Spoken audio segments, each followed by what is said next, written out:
Show में। कौमी airline मजमूई खसारा 431 अरब, कर्जा जा 247 अरब तक जा पहुंचे।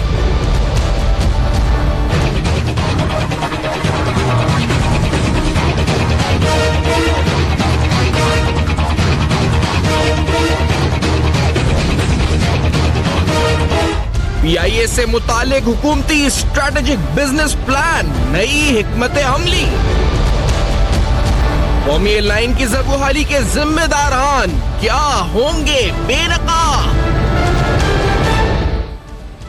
अस्सलाम वालेकुम। पस पर्दा हक़ाइक़ सनसनीखेज़ इंकशाफात प्रोग्राम बेनकाब में हूँ आपके साथ Saifan Khan. Pakistan international airlines controversies की जद में रहे या इस पर अदालती समाअत के दौरान मुख्तलिफ फैसले जो आए, ऑडिट रिपोर्ट्स आई, मुसलसल हमने देखा है कि ये बुरहान का बहरान और बदतरीन बहरान और बहरान दर बहरान, यानी एक चीज से निकल नहीं पा रहे। एक मुसलसल ज़ब्त-ए-हाली, एक पस्ती का सफर तसलसल के साथ हम देखते आ रहे हैं पाकिस्तान इंटरनेशनल एयरलाइंस के। अगर गुज़श्ता कई साल देखें तो यही नजर आता है। पाकिस्तान इंटरनेशनल एयरलाइंस के हवाले से अच्छी खबर क्या है, या कम से कम हम कह सकते हैं कि अभी सब्सटेंस तो नहीं, लेकिन कम से कम एक न्यूज आइटम के तौर पर जरूर कि गवर्नमेंट एक स्ट्रैटेजिक बिजनेस प्लान जो 2019 से 23 तक के लिए नाफिज या बनाया जाएगा, जो मार्च के अंदर बताया जाता है कि इंप्लीमेंट होगा या मार्च में सामने आएगा, और एक नए जो हेड के साथ, जो नए टॉप गन्स के साथ पाकिस्तान इंटरनेशनल एयरलाइंस को रिवाइव करने की कोशिशें कर रही है। पाकिस्तान इंटरनेशनल एयरलाइंस के इस रिवाइवल के हवाले से एक प्रेस कॉन्फ्रेंस हालिया दिनों हुई, जिसके अंदर एविएशन मिनिस्टर, उनके साथ जो प्राइम मिनिस्टर के स्पोक्समैन हैं इफ्तिखार दुरानी साहब, और साथ साथ जो नए इस वक्त PIA के मामला संभालेंगे इमाम शाह साहब, वो भी मौजूद थे। और इस प्रेस कॉन्फ्रेंस के दौरान समय पहले जो एक्चुअल हालात है पाकिस्तान इंटरनेशनल एयरलाइन के, उस बारे में जो निशानदेही की गई इस प्रेस कॉन्फ्रेंस, वो हम सुन लेते हैं कि क्या इसमें कहा गया। फिर जहाजों की हालत पर भी आएंगे, लेकिन क्या कहा गया, क्या मैसेज दिया गया है इस प्रेस कॉन्फ्रेंस में, कुछ हमने उसके सेगमेंट्स निकाले। लेट्स हियर दिस के कहा क्या गया था। स्पेकुलेशन थी मुल्क में, और एक स्पेकुलेशन थी हर तरफ कि PIA जो है वो वाइट एलिफेंट है, जिसमें यूनियन, करप्शन, माफिया सरगर्म अमल है, और हम ओवर स्टाफ हैं और अनस्टेफ प्रैक्टिसेस कर रहे हैं। जब हमने गौर से देखा तो मुझे अफसोस हुआ ये, और कहना पड़ता है कि बहुत सी परसेप्शन ठीक भी थी। ऐसा ही था जिसका हम आपका तकाबली जायजा भी पेश करेंगे। लेकिन हमने आके ये भी देखा कि हमारी PIA में अगर डायरेक्शन सही दी जाए, जिनको इंतजामी तौर पे अगर हम सही राह पे गामजन कर दें, तो हालात इतने बुरे भी नहीं होंगे इंशाअल्लाह। क्योंकि हमारे पास बेहतरीन प्रोफेशनल्स हैं। मेरे पायलट्स इस वक्त दुनिया के बेहतरीन पायलट्स हैं, मेरे टेक्नीशियन इस वक्त दुनिया के बेहतरीन पायलट्स हैं। सिर्फ हालात ऐसे पैदा कर दिए गए थे जिनमें उनकी ओनरशिप नहीं थी। इससे पहले कि हम जहाजों की हालात, या उन्होंने आगे जो इस पर फ्लीट के हवाले से कहा पाकिस्तान इंटरनेशनल एयरलाइन के अरशद मलिक साहब ने, आपको जो प्रॉफिटेबिलिटी एनालिसिस है, या आप कह सकते हैं डेट भी उसमें शामिल है, डेट एनालिसिस भी है, तो वो प्रॉफिटेबिलिटी तो नहीं होती, लॉस एनालिसिस है, क्योंकि एक्यूमुलेटेड जो लॉसेस हैं इस वक्त पाकिस्तान इंटरनेशनल एयरलाइंस के, वो टच कर चुके हैं 431.1 बिलियन ऑफ रुपीज। ये टोटल लॉस है इस वक्त साल 2008 से जो 2018 तक, जो 2018 में 70 बिलियन रुपीज का लॉस है। Total borrowing loans 247.7 billion rupees है, liabilities excluding loans 144 billion, 4 billion का average monthly loan principal repayment है, और 1,500 रुपए की जो एवरेज मंथली इंटरेस्ट पेमेंट है। इस गुफ्तगू को आगे बढ़ाएं और डिटेल्स में मजीद आपको बताऊंगा कि फ्लीट कितने और क्या नहीं थे। PIA एट अ ग्लांस जो आप ड्राफ्ट देख रहे हैं, जो ऑडिट रिपोर्ट हमने निकाला है, अरशद मलिक साहब ने ही जो फ्लीट के हवाले से गुफ्तगू करी है, वो भी जरा सुन लेते हैं कि उनकी जानिब से इस बारे में क्या कहा गया था इस प्रेस कॉन्फ्रेंस में, और आगे का क्या नक्शा बयान किया गया है, मौजूदा हालात पर क्या बात की गई है। Let's hear this first. सबसे बड़ा एसेट है जिसको 777 कहते हैं, जिसमें 300 से ज्यादा मुसाफिर बैठते हैं, ये उस जहाज की हालत है जिसको एक इस्तिलाह है ग्राउंड कर दिया गया। बट मैं आपको जिम्मेदारी के साथ स्टेटमेंट दे रहा हूं कि पिछले 9 से 10 माह में इसको ग्राउंड नहीं बल्कि इसको अबेंडन कर दिया गया था। आप समझ सकते हैं कि सिवियरिटी ऑफ लफ्ज क्या मैं यूज कर रहा हूं।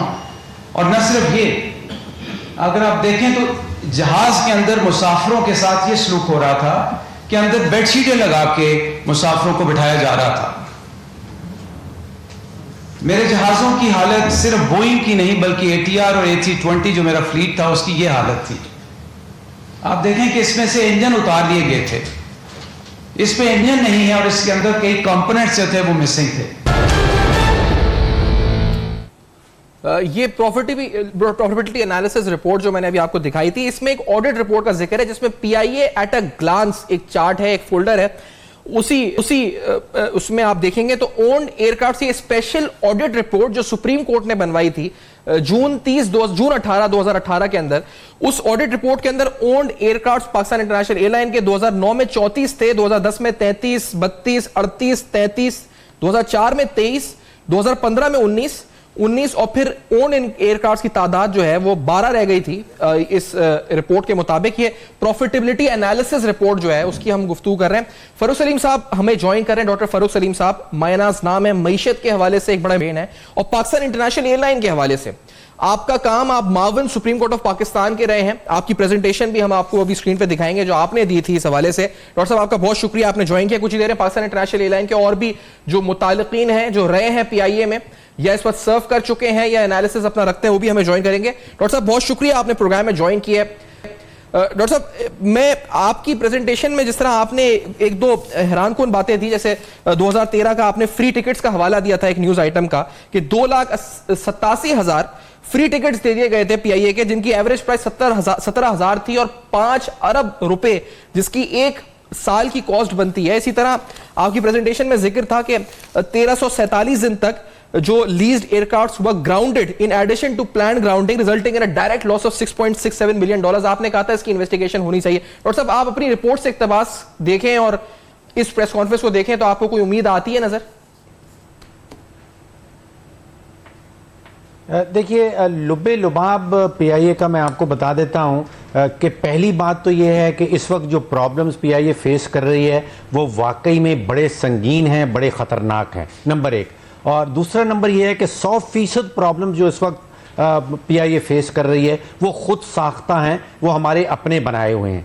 और तीसरी बात यह कि तकरीबन 90% प्रॉब्लम्स जो इस वक्त आपको नज़र आ रहे हैं वो पिछले 10 साल में क्रिएट किए गए हैं, उससे पहले इतना बुरा हाल नहीं था। यानी कि अभी जो आपने फिगर्स दी कि 1947 से अगर आप शुरू कर लें, जब ये ओरिएंट एयरवेज कहलाती थी, तो 1947 से लेके सन 2008 तक इसके जो मजमूई खसारा था वो सिर्फ 73 अरब था और 73 अरब से फिर ये 360 पे गया, अब ये 400 अरब से जायद हो गया खसारा, जिसका मतलब ये हुआ कि पिछले 10 सालों में 88% टोटल खसारा जो है वो पिछले 10 सालों का है और सिर्फ 12% खसारा जो है वो पहले 1947 से लेके 2008 61 सालों का है। तो 61 सालों तक तो ये कंपनी खसारों के हवाले से ठीक चलती रही है, लेकिन ये आखिरी 10 साल जो इसके गुजरे हैं 2008 से 2018 तक, उसने सबसे ज्यादा फाइनेंशियल नुकसान PIA को जो है वो पहुंचाया है। अब इसकी फ्यूचर डायरेक्शन क्या होगी?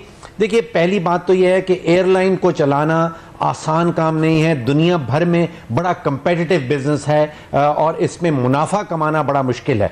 मैंने बड़ा ढूंढने की कोशिश की कि रियासती ओन्ड, स्टेट ओन्ड एयरलाइन जो रियासत खुद चलाती हो वो कोई ऐसी हो जो प्रॉफिटेबल हो। आपको बड़ी मुश्किल से कोई शायद ऐसी एयरलाइन मिलेगी जो कि रियासत चलाती हो और उसको मुनाफा भी उसमें से निकालती हो।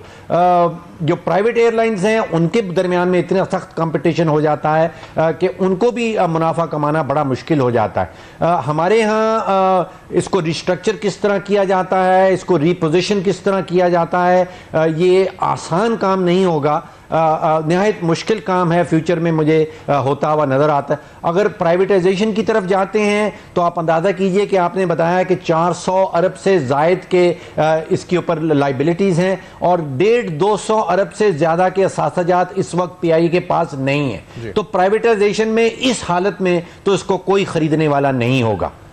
एग्जैक्टली। अच्छा डॉक्टर साहब, एक ब्रेक की तरफ हम बढ़ते हैं और आप जिसमें आपने बताया कि आगे का रास्ता क्या हो सकता है, इनका प्लान क्या है, इस पर भी, और इसके साथ साथ जो एक ऑडिट रिपोर्ट आई थी, स्पेशल ऑडिट रिपोर्ट जो डॉक्टर साहब ने इस पर निशानदेही समराइज की है, ऑडिट रिपोर्ट के अंदर भी निशानदेही थी जी किस तरह से इनके lack of capacity, lack of will और तमाम चीजें हर्ट कर रही हैं इस कौमी एयरलाइन को। लेकिन हम तमाम आपको चीजें दिखाएंगे इस ब्रेक के बाद बेनकाब में। मेरे साथ रहिए।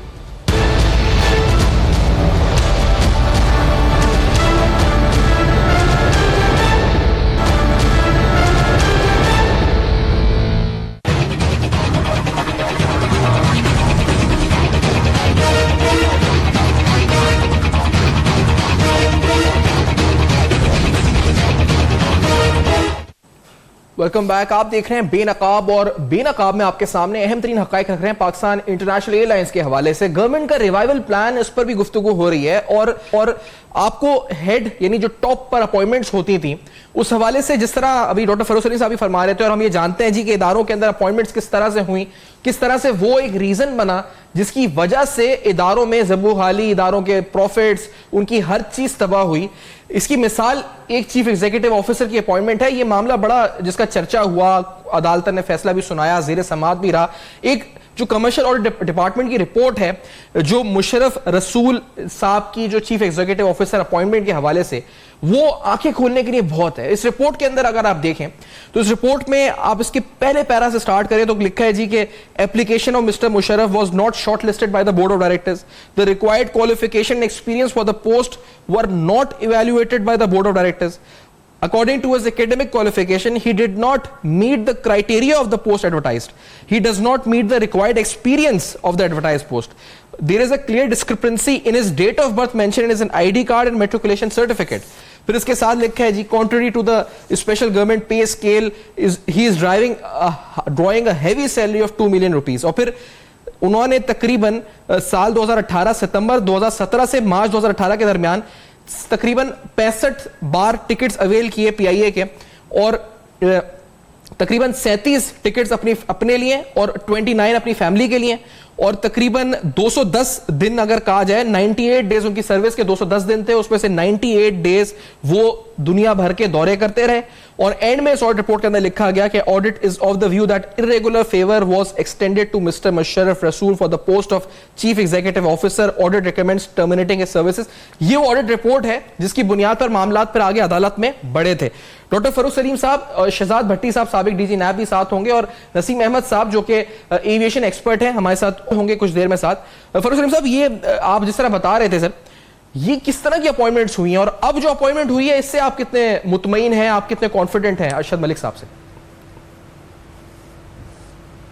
देखिए, हुकूमत को ये फैसला करना होगा कि पीआईए को उन्होंने एज अ कमर्शियल एंटिटी, एक कॉरपोरेट एंटिटी के समझ के चलाना है, या एक फलाही इदारा है, या उनका एक सियासी टूल है जिसमें अपने मनपसंद लोगों को भर्ती करना है। ये डिसीजन हुकूमत ने करना है कि is this a commercial entity या कोई आपका सियासी ऑर्गन चला रहे हैं। अच्छा, दूसरी चीज़ आप ये देख लीजिए कि जो पाकिस्तान की टीम जब भी बैठती है किसी बैरूनी कंपनी के साथ, किसी बैरूनी ममालिक के साथ, किसी बैरूनी मुल्क के साथ, जो मुआहदा किया जाता है वो सरासर पाकिस्तान के खिलाफ होता है।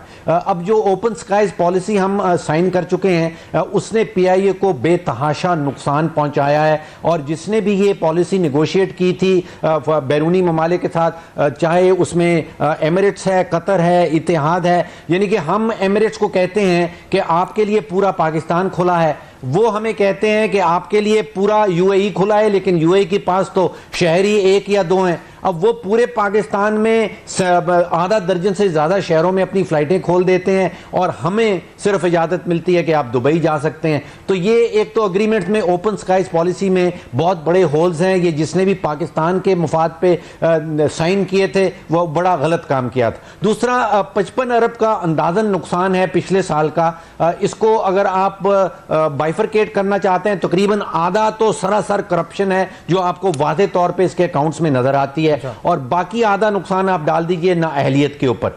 तो एक कॉम्बिनेशन है करप्शन और नाअहलियत का, और इन दोनों को जमा कर लें तो वो 55 अरब रुपया तकरीबन सालाना जो है वो बन जाता है। अब आधा दर्जन से ज़्यादा यूनियंस बनी हुई हैं। यूनियन बनाना हर पाकिस्तानी एम्प्लॉय का हक बनता है, उसका कानूनी हक बनता है, लेकिन इन यूनियंस का सियासी जमातों के साथ एक गठजोड़ होना, यानी कि पीपल्स पार्टी की अपनी एक यूनियन है, पीएमएलएन की अपनी एक यूनियन है, और अब पीटीआई का भी एक चैप्टर बन रहा है पीआईए के अंदर, और फिर ये गठजोड़ जो है ये एक पैरेलल मैनेजमेंट, यानी कि आपने मैनेजमेंट तो लगा दी, लेकिन ये एक पैरेलल मैनेजमेंट जो है वो रन कर रहे होते हैं, और उसमें दोबारा से वो एलिमेंट सारे करप्शन के और नाहिली के आ जाते हैं। स्पेयर पार्ट्स, सैफान साहब अंदाजा कीजिए कि ऐसे स्पेयर पार्ट्स ऑर्डर किए गए हैं जिनके जहाज ही एग्जिस्ट नहीं करते पीआईए के पास।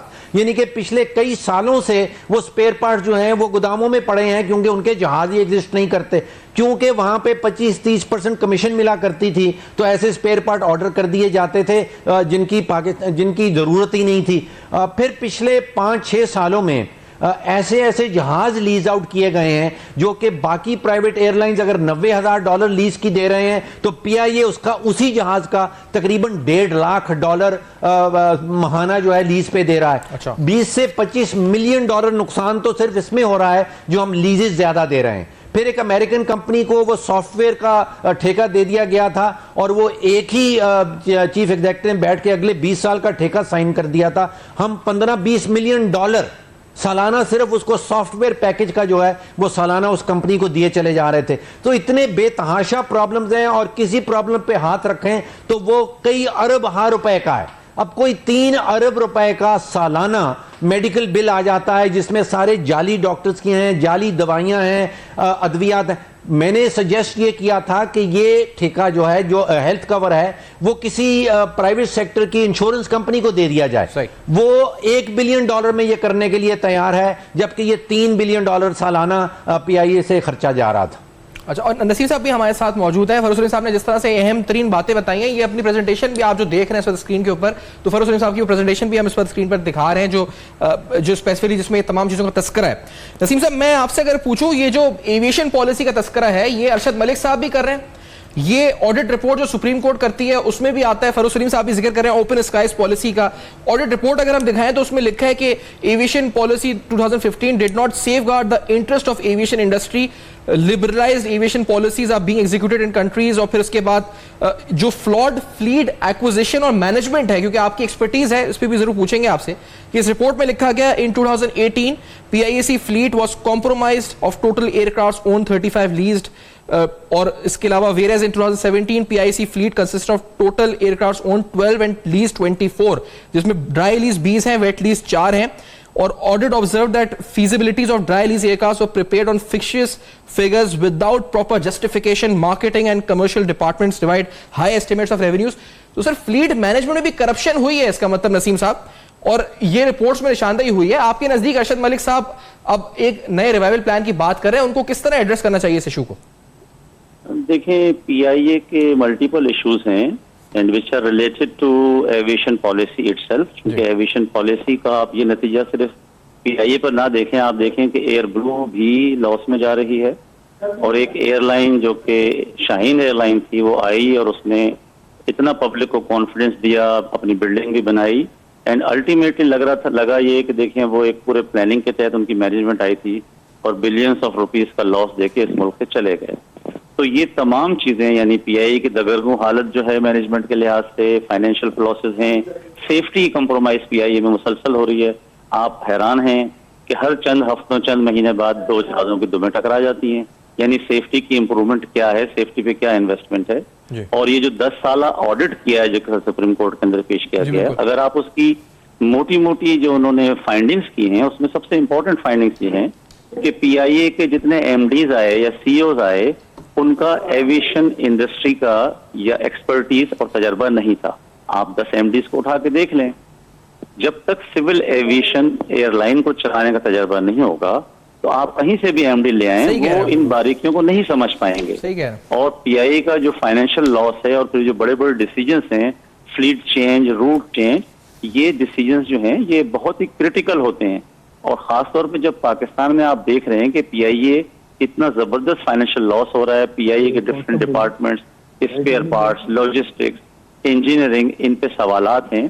Eight the same time I would like, मैं आपसे ये कहना चाहूंगा, आवाम को ये बताना चाहूंगा कि देखें पीआईए में हर किस्म के प्रोफेशनल्स हैं जो दुनिया की किसी भी एयरलाइन में जाते हैं, वहां उनकी बड़ी डिमांड है।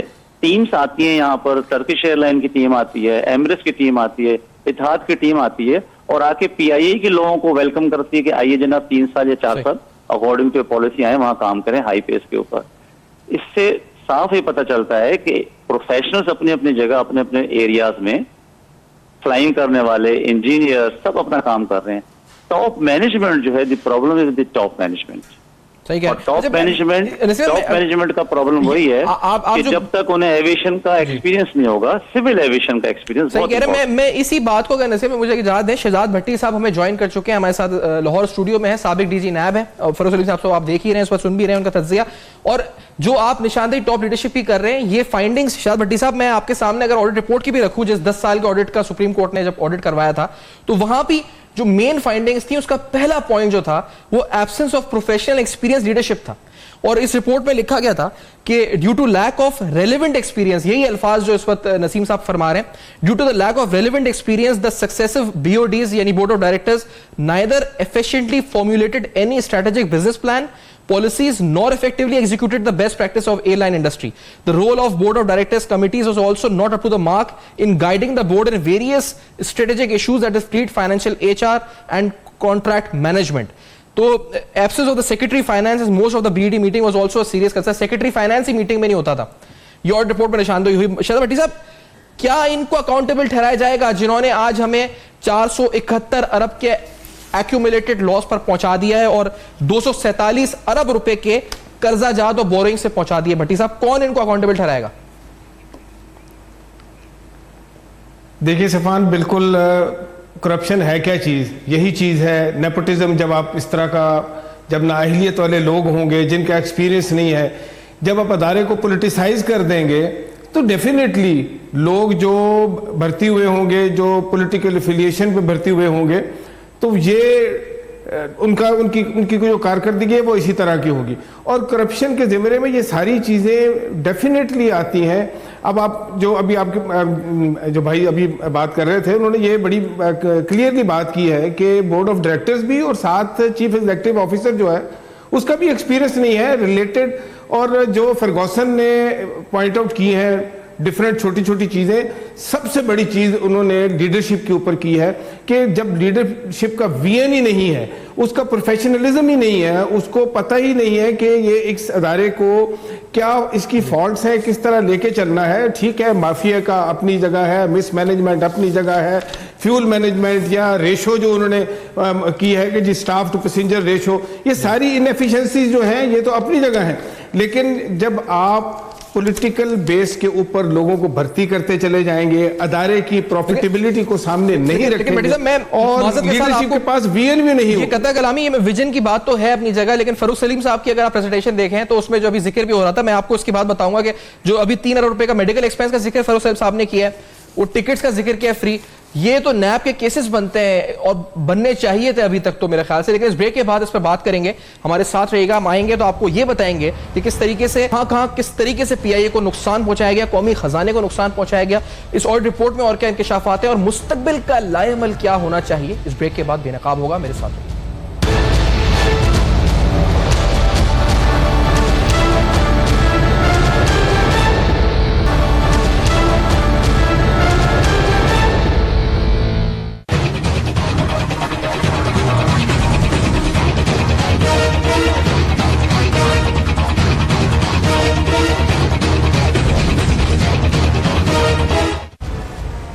वेलकम बैक, आप देख रहे हैं बेनकाब, और बेनकाब में आपके सामने पाकिस्तान इंटरनेशनल एयरलाइंस के हवाले से अहम तरीन हकायक हम बेनकाब कर रहे हैं। एक जो प्रेजेंटेशन जो सवाल में ब्रेक से पहले छोड़ के गया था, उसमें डॉक्टर फरोज सलीम साहब की ही प्रेजेंटेशन में इंकशाफ है। जो एयरक्राफ्ट ऑन ग्राउंड के हवाले से मैंने जिक्र किया, तकरीबन 1347 दिन तक जो ग्राउंडेड रहे जो एयरक्राफ्ट, $6.67 मिलियन का उससे डायरेक्ट लॉस और रेवेन्यू लॉस इनकी प्रेजेंटेशन में लिखा है $36 मिलियन का है।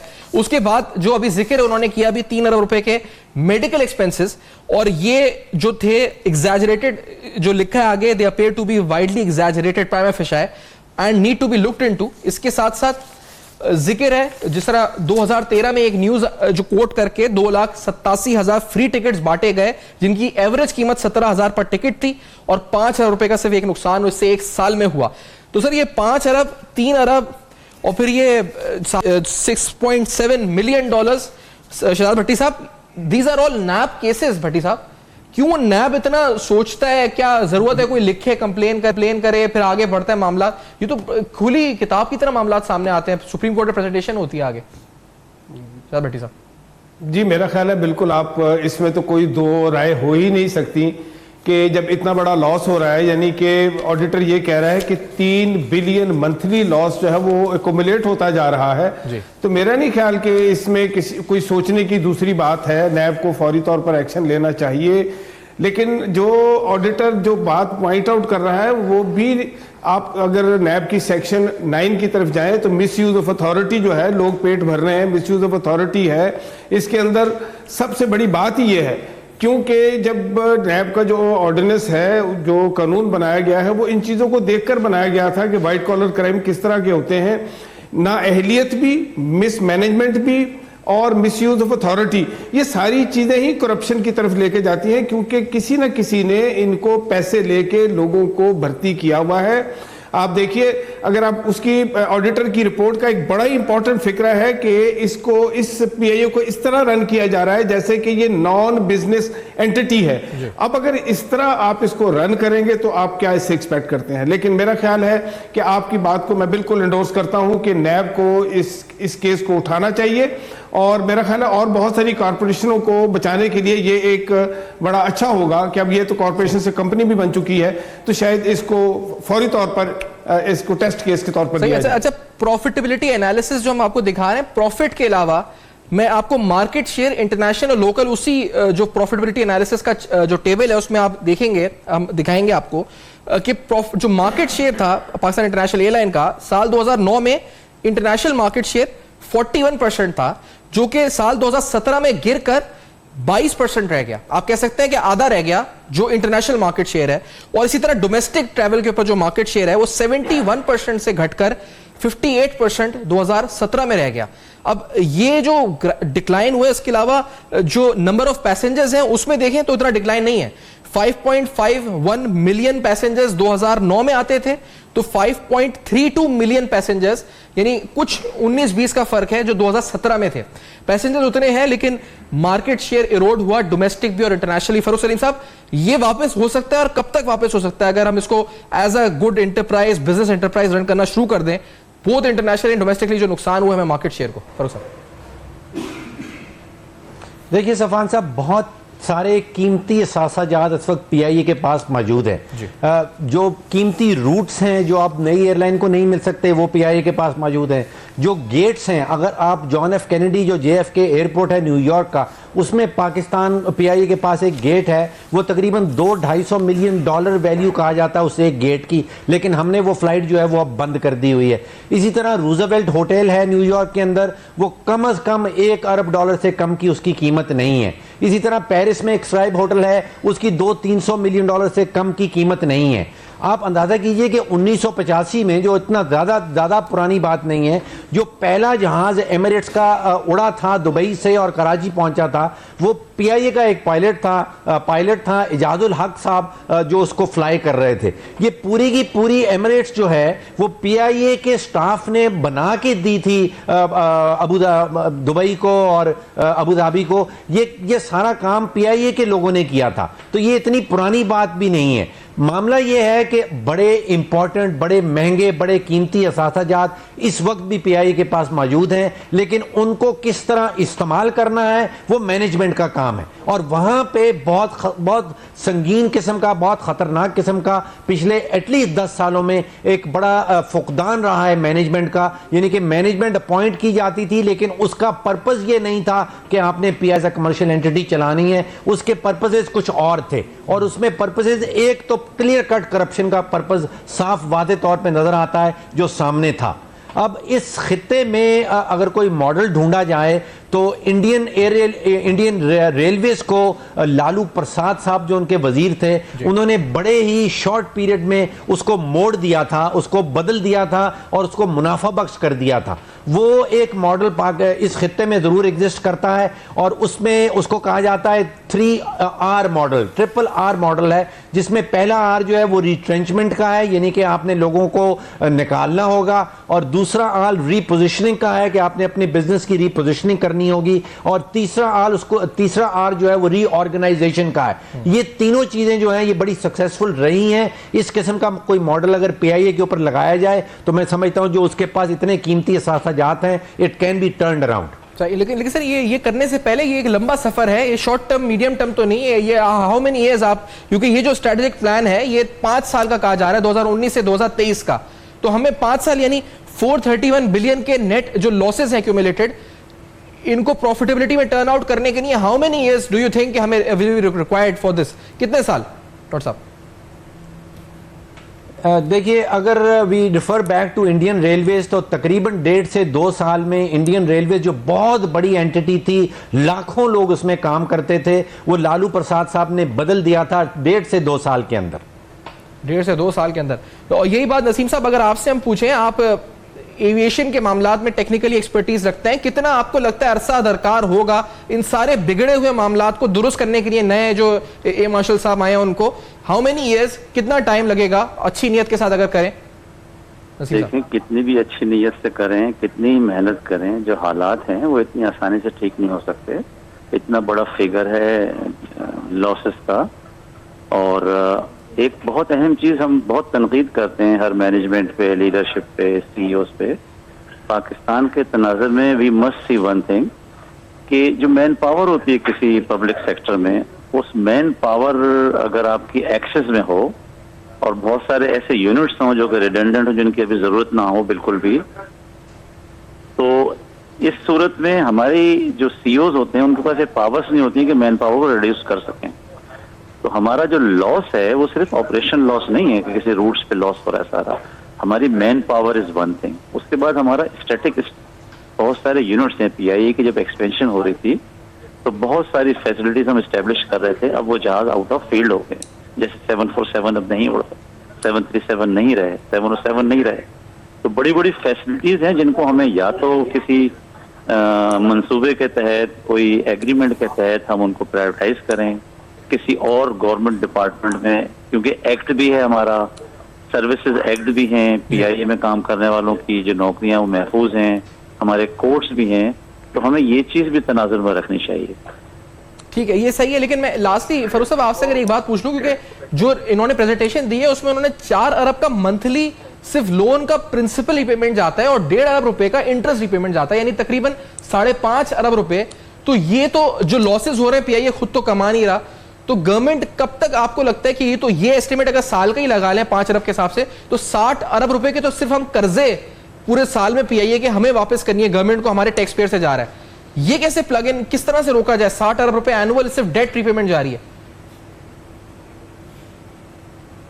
डॉक्टर फरूख सलीम साहब, डॉक्टर साहब मेरी आवाज इस वक्त अच्छा डॉक्टर साहब तक आवाज नहीं जा रही इस वक्त, और प्रोग्राम का वक्त खत्म पे पहुंच चुका है। शुक्रिया अदा कर देंगे डॉक्टर फरूख सलीम साहब का, शराज भट्टी साहब का, नसीम साहब जिन्होंने प्रोग्राम में ज्वाइन किया। पाकिस्तान इंटरनेशनल एयरलाइन के हवाले से रिवाइवल प्लान क्या है हुकूमत का और किस तरीके से रिवाइवल हो सकता है, मुमकिन है। आज को तमाम आपको ऑडिट रिपोर्ट्स दिखाई हैं, डॉक्यूमेंट्स दिखाएं, फैक्ट्स दिखाएं, बेनकाब किया पाकिस्तान इंटरनेशनल एयरलाइंस मैनेजमेंट और लॉसेज और डेट को। For feedback you can write us on our email address, Facebook page and Twitter, जो आपके सामने फ्लैश कर रहे हैं। देखते रहिएगा, अब तक अपना बहुत ख्याल रखें।